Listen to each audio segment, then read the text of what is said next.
জুলাই শহীদ স্মৃতি ফাউন্ডেশন থেকে সরে দাঁড়ালেন বৈষম্য বিরোধী ছাত্র আন্দোলনের সমন্বয়ক সার্জিজ আলম। আর ঠিক কোন কারণে ফাউন্ডেশন থেকে সরে দাঁড়িয়েছেন তাও জানিয়েছেন তিনি। বুধবার 22 জানুয়ারি সকালে সামাজিক যোগাযোগ মাধ্যম ফেসবুকে ভেরিফাইড অ্যাকাউন্ট থেকে একটি স্ট্যাটাস দিয়ে পদ ছাড়ার বিষয়টি জানান তিনি। জুলাই শহীদ স্মৃতি ফাউন্ডেশনের পদ ছাড়ার কারণ হিসেবে তিনি উল্লেখ করেন, ফাউন্ডেশনের গতি ত্বরান্বিত করার জন্য সংস্থাটির গঠনতন্ত্র, কাঠামো ও কাজের প্রক্রিয়াতে পরিবর্তন আনা হয়েছে, যেখানে সাধারণ সম্পাদক নামে কোনো পদ এখন থেকে আর থাকবে না। ফেসবুকে সার্জিজ আলম লেখেন, এখন থেকে এক্সিকিউটিভ কমিটি পুরো অফিসের সার্বিক বিষয় পরিচালনার দায়িত্ব পালন করবে।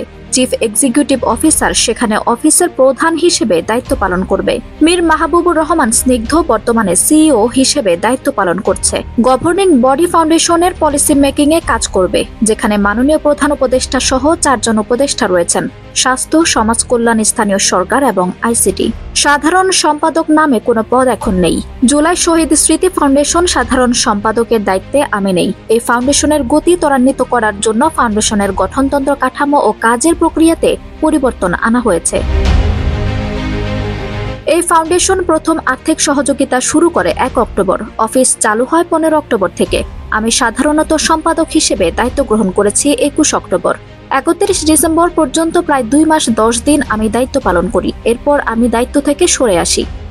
ফাইনালি আমার সাইনিং অথরিটি 7 জানুয়ারি হস্তান্তর হয় এবং অফিসিয়ালি আমার দায়িত্ব শেষ করি।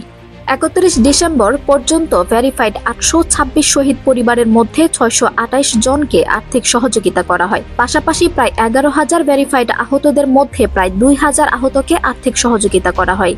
যতদিন পর্যন্ত আমি আমার সর্বোচ্চ সময় ফাউন্ডেশনে দিতে পেরেছি ততদিন আমি দায়িত্ব পালন করেছি। যখন মনে হয়েছে এখন থেকে ফাউন্ডেশনে প্রয়োজনীয় সময় দেওয়া আমার জন্য সম্ভব হবে না, তখন আমি দায়িত্ব থেকে সরে এসেছি।